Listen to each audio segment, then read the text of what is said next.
This slide outlines the topics of this lecture. The above listed topics in Python programming will be covered. A statement is a general concept in programming and not only applicable to Python programming. A statement is simply an instruction or line of code that the interpreter can execute. Regarding Python, it is an instruction that the Python interpreter can execute. The slide includes 3 lines. The first is a comment which the Python interpreter will ignore. Hence, it is not a statement but only a comment. The next 2 lines are 2 statements. The first statement assigns the variable members the value 12, and the second statement is a printout to the shell. In programming, it is possible to add 2 or more strings together to make one longer string. In Python, this is done with the plus operator. In this example, we have first implemented 2 variables called exon1 and exon2 by assigning them the value of a string. The strings are not identical, and one string is implemented with double quotes and the other one with single quotes. On the third line, we implement a third variable called mRNA, which is assigned the concatenated value of exon1 and exon2. On the last line, the value of mRNA is printed to shell.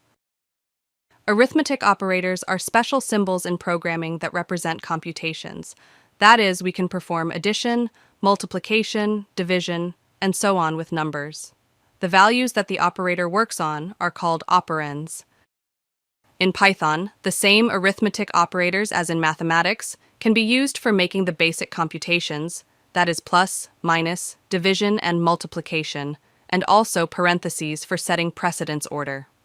To note, though, the asterisk is used for multiplication and not a dot. Exponentiation can be achieved by using double asterisks. Also to note, in Python 3, the division always results in a float number, even if 2 integers are divided. Here is an example where 3 integers are added together. First, the 3 variables are each assigned an integer. Next, these are added together using the plus operator, and the sum is assigned to the variable total _ng. Last, a print statement is made, which includes printing out the value of the variable total _ng.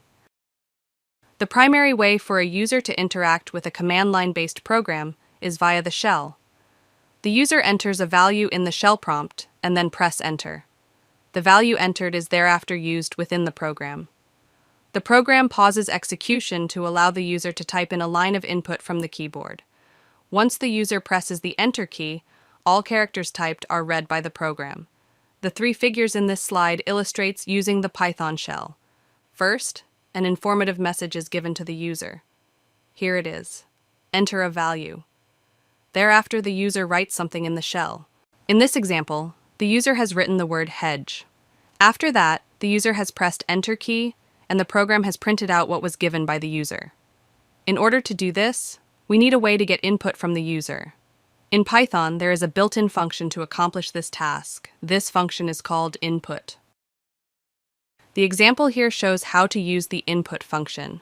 The variable value will store the value entered by the user. When the user has pressed the enter key, the value that has been entered is returned from the input function and, in this case, assigned to the variable value.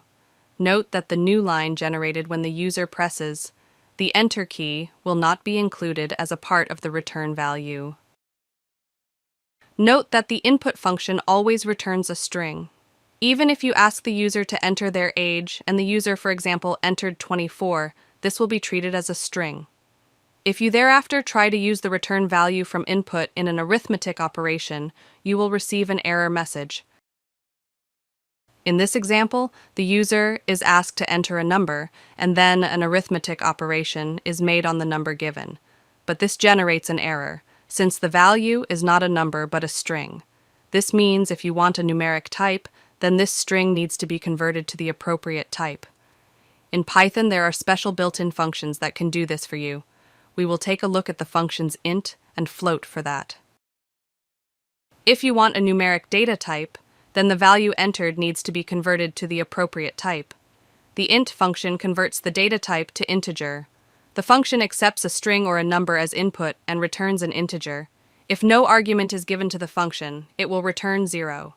The float function converts the data type to floating point. the function accepts a string or a number as input and returns a floating point value. If no argument is given to the function, it will return 0.0. We will now take an extra look at the print function in Python. When calling print without any arguments, it will result in a blank line, which is a line comprised solely of the new line character. This line is 1 character long. However, the print function in Python has several arguments that can be passed to it.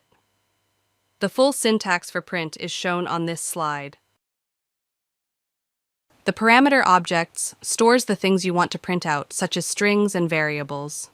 For example, the first print statement states that 2 strings should be printed out, hello and world. The 2 strings are separated by a comma sign and represent 2 objects. The 2 objects have been passed to the function.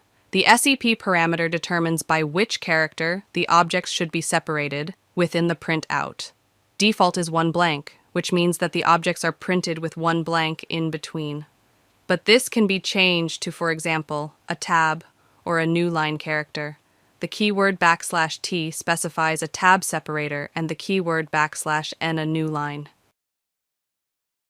The n parameter determines what should be the last character in the string that is printed out. Default is a new line, but this can be changed to, for example, a blank, a tab separator, or even any other character. The file parameter is default set to the standard output stream, which means that Python is printing to the shell. This is also referred to as an information stream or just short a stream. But you can give another argument to this parameter and send the output into a different stream, for example to a file. In order to print to a file, one must first open a file to print to. We will only briefly show this here, since file handling will be covered later on in the course. But you should note in the Python code the parameter file has been set to the name of the file we wish to print to. Like as with many other programming languages, Python provides built-in functions. These are installed together with Python. Functions are miniature programs that has a specific purpose. They contain a block of organized and reusable code which is used for performing a specific action. The block of code can be executed by using the function's name in the program and arguments given within parentheses. The advantages of functions are that they provide a better modularity for your program and a high degree of code can be reused. We have already come across one of Python's built-in functions, print. This function prints a string to the shell. The string that should be printed is given within parentheses following the function name. Hence, you have the name of the function in combination with parentheses, and within the parentheses are arguments that are passed on to the function. We will here introduce some useful built-in functions. We will start with the help function. When writing help in the idle or spider shell, it will open up a new prompt. In that prompt, you can get help on Python's built-in functions. For example, you can get information about the print function since we have written print in the shell. Next built-in function is round. This function rounds a number to a given precision in decimal digits. It has 2 parameters, the number to be rounded, which is in this example stored in the variable called number, and thereafter the number of decimals that should be included, which is given after the number. If the number of decimals is omitted or set to none, the function will return an integer. In this example, round is used with 2 decimals and then with no decimals given. The functions max and min returns the largest respectively smallest number from a given list of numbers, which are the arguments to the functions. This is specified by the parameter iterable. An iterable is an object that can be iterated over, such as list, tuple, set, dictionary, and so on. We will come back to iterables later on in the course. In this example, 3 numbers are given one after another, which gives a list of 3 numbers. From list, the largest respectively smallest number is derived by the max respectively min function.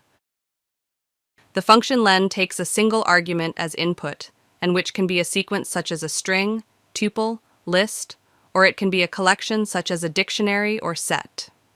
We will here take a look at when the parameter is a string. If a string is given as argument to the function, it will return the number of characters in that string.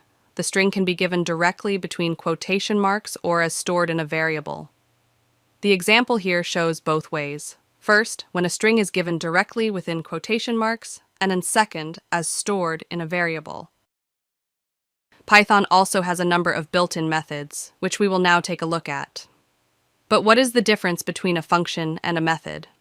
As previously described, a function is a block of code which carries out a specific task and is called upon by its name. All functions have 0, one or more than one parameter, and it may or may not return one or more values. A method in Python is similar to a function, except that it is attached to an object. We call a method on an object, and possibly makes changes to that object. For example, a variable storing a string is an object on which we can call string methods. Hence, we have specific methods that operate on strings, where the variables are objects of the data type string. Functions are called generically, that is, they are not called upon nor attached to a specific object. A method can change an object, but a function usually only operates on it, and then either prints something or returns a value. For methods, the syntax looks differently than for the functions. Their names are added last to the variable. We will take a look at that on the next pages.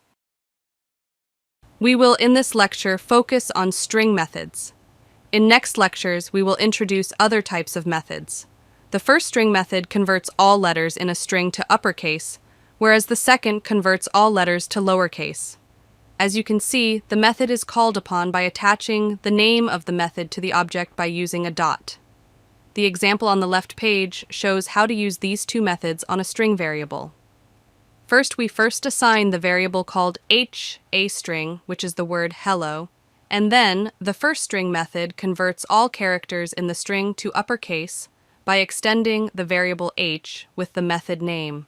The upper method does not change the variable, but returns the content of the variable in uppercase letters. In order to take care of the return value, we need to store it in a new variable. This is done by storing the return in the variable uh. The same applies for the method lower, it returns all letters in lowercase.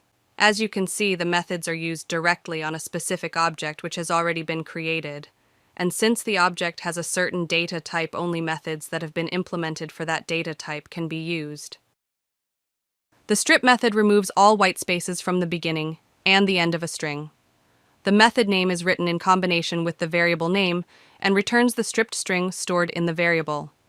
Implement this small program and run it. Can you see the difference between the variable h and sh? The replace method replaces a given string with another string. For this method, the replacement is case sensitive.